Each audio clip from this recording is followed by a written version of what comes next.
Takže ahojte, v tejto prezentácii si prejdeme teda nejaké základné využitie jazyka C. Myslím si teda, že jeden z vás si už raz položil teda otázku, na čo sa teda vôbec učíte to C, že možno sa vám zdá byť tento jazyk zbytočne komplikovaný, alebo že možno nie je až tak populárny, ako teda jedný z týchto jazykov. No a teda na tomto slajde som uviedol nejaký graf, čo sa týka popularity jednotlivých jazykov. No a ako môžeme vidieť, tak na grafe vľavo máme uvedené jazyky podľa ich popularity, čo sa týka množstva tutoriálov, ktoré sú na Google, alebo teda aj taktiež podľa vyhľadávania. Táto metrika však väčšinou dáva Python, Java a JavaScript na popredné priečky, avšak nemusí byť úplne vhodná na zmeranie popularity jazykov, čo sa týka nejakej praxe. Preto som teda pridal aj graf vpravo, kde teda môžete vidieť štatistiku podľa počtu pracovných pozícií, kde teda znova dominuje najmä teda Python. Ďalej tu síce autori uviedli aj SQL, ten sa tu nachádza teda najmä z toho dôvodu, že s databázami musí vedieť pracovať takmer každý a v každom jazyku. No a keď sa teda pozrieme nižšie, tak C sa znova nachádza teda v spodnej časti. No je teda vhodné spomenúť, že tieto grafy sú mnoho dlhšie, čo sa týka počtu rôznych jazykov, ktoré existujú. Čiže tie, ktoré sú tuto zobrazené, tak sú stále jedny z tej špičky najpopulárnejších. A keby si teda zoberieme dohromady C a C++, tak ako sa v praxi využívajú, tak by sa teda nachádzali niekde medzi JavaScriptom a TypeScriptom. Takže čo sa týka pracovných pozícií, je to samotné C, aj teda C++ stále je veľmi cenené. Dobre, takže prejdeme na ďalší slajd. No a prečo sa teda učíme to C? Tak v podstate také najjednoduchšie vysvetlenie je, že kvôli základom. Oproti ostatným jazykom C je tzv. Teda low level programovací jazyk. To znamená teda, že poskytuje napríklad priamy prístup k pamäti, nemá tam žiaden garbage collector, ako majú ostatné jazyky.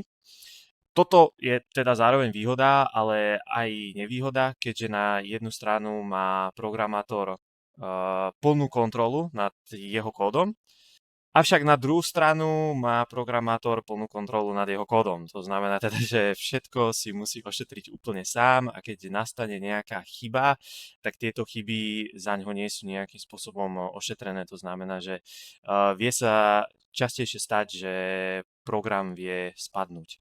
Ďalej sa teda naučíte aj prácu so smerníkmi, ktoré vám teda umožňa pristupovať už ku konkrétnym adresám v pamäti.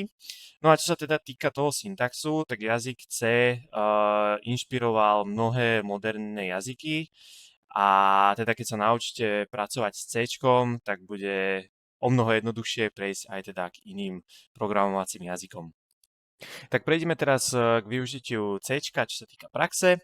No a teda v ktorých konkrétnych oblastiach sa s ním môžete stretnúť. Takže úplne prvou a najdôležitejšou oblasťou sú operačné systémy.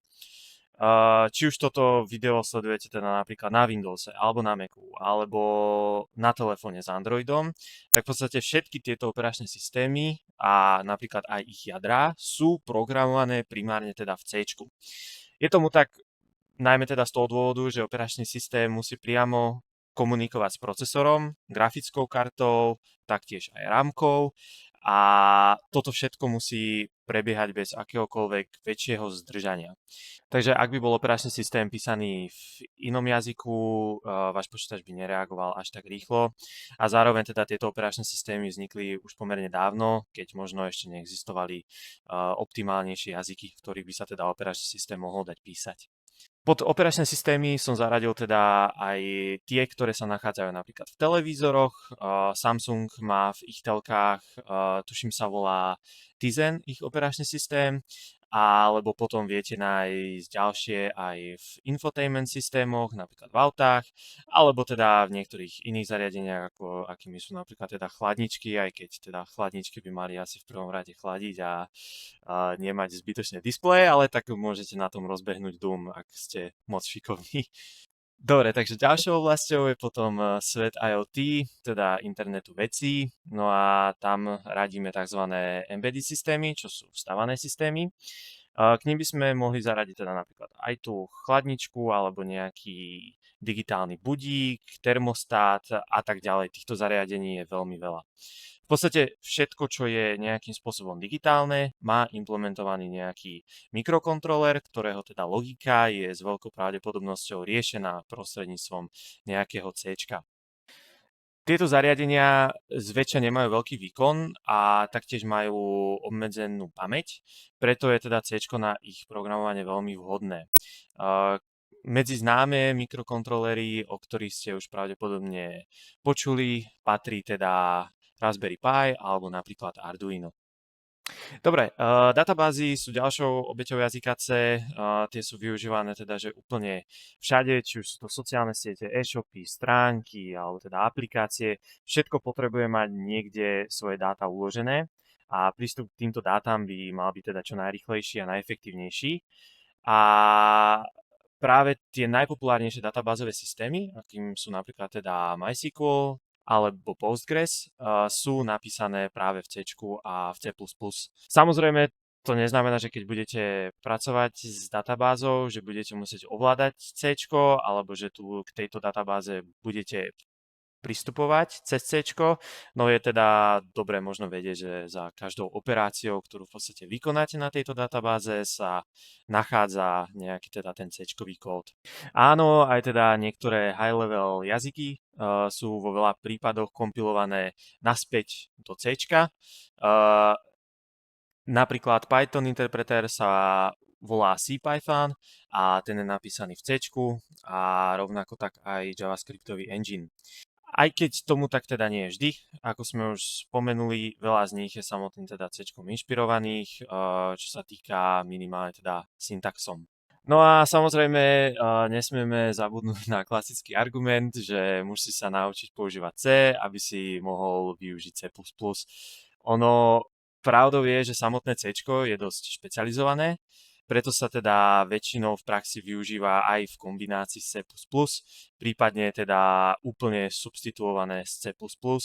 No a jedným možno takým zaujímavým využitím je práve herný priemysel, v ktorom teda najväčšie herné enginy, ktoré majú teda programátori k dispozícii, priamo využívajú na skriptovanie C++ kvôli teda jeho efektivite.